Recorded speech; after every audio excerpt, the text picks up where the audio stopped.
Since the coronavirus outbreak, we're being told we need to clean our hands more. And as a result, people are going out and stockpiling these antibacterial hand sanitizers, but pharmacies are running low on stock. So as a result, people are searching online for DIY hand sanitizer solutions. The question is, do they work or not? I am with pharmaceutical scientist Dr. Al Edwards. Thank you for joining me today. Thank you. Now, we're going to be making some of these DIY solutions. Do you think that they're going to work? So I can see the idea, I can see the need for this, but I would probably like to say that pharmaceutical sciences and manufacturers of hand gels use very specific procedures to make them and to make sure that they're safe. And so I'm not entirely convinced that we're going to be that successful. Okay, well, we'll give it a go. See how we get on. So solution number one is a cocktail of vodka and aloe vera gel. So it's 2 parts of this. So the principle behind this is great. We've got the antiviral alcohol, and then we've got something to make your hands perhaps a little bit less damaged by the alcohol, which is the aloe vera. Okay. But let's see what happens when we mix them together. All right.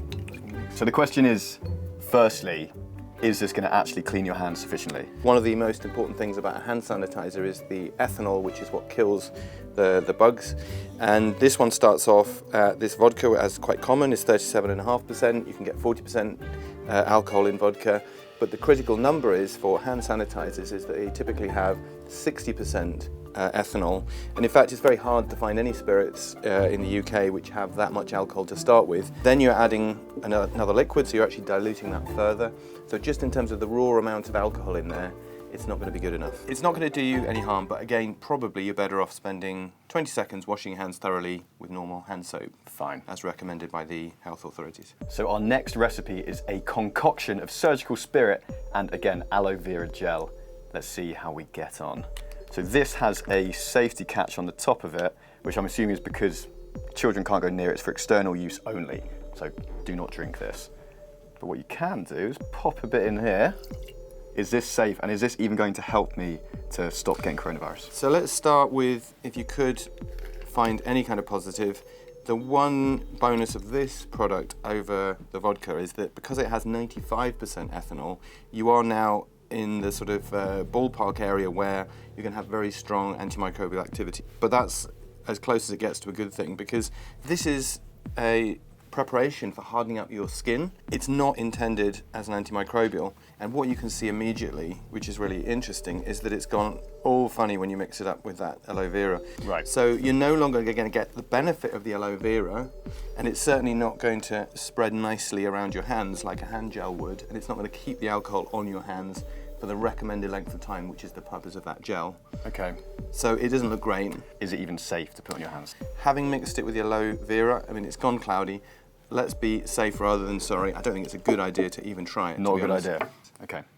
Another failed experiment. For our third and final concoction, we are going for a non-alcoholic solution. So let's see how we get on with this one. So once again, aloe vera gel. We need 1 cup of this.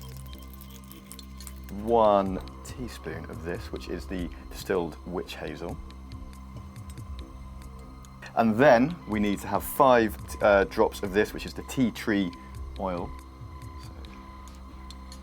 So 1, 2, 3, 4, 5. Give it a little stir. You don't look hopeful. If you have the right amount of alcohol, you can definitely kill things like viruses. If you have a drink, you will know how much alcohol is in there, because when you sell something like vodka, you have to have some evidence that you have that right amount of alcohol. And if you use the surgical spirit, it's got a lot of alcohol in it, and it's a medical product.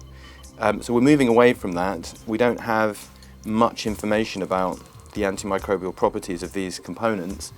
And once you combine these things together, you really don't know what's happened. So I wouldn't recommend you put it on your hands. There's another thing, which is that, you know, this product here says that it's a cooling solution for relief of discomfort. So you could put this on your skin, I believe.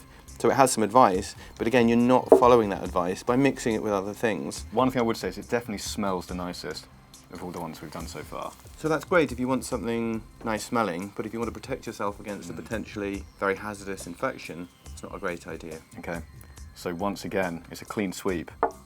It's not going to work, is it? It's not a great plan, no. Triple fail.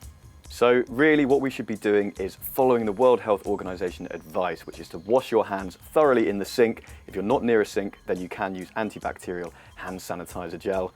The bottom line is, we're not bedroom scientists and we shouldn't try because frankly, it doesn't work.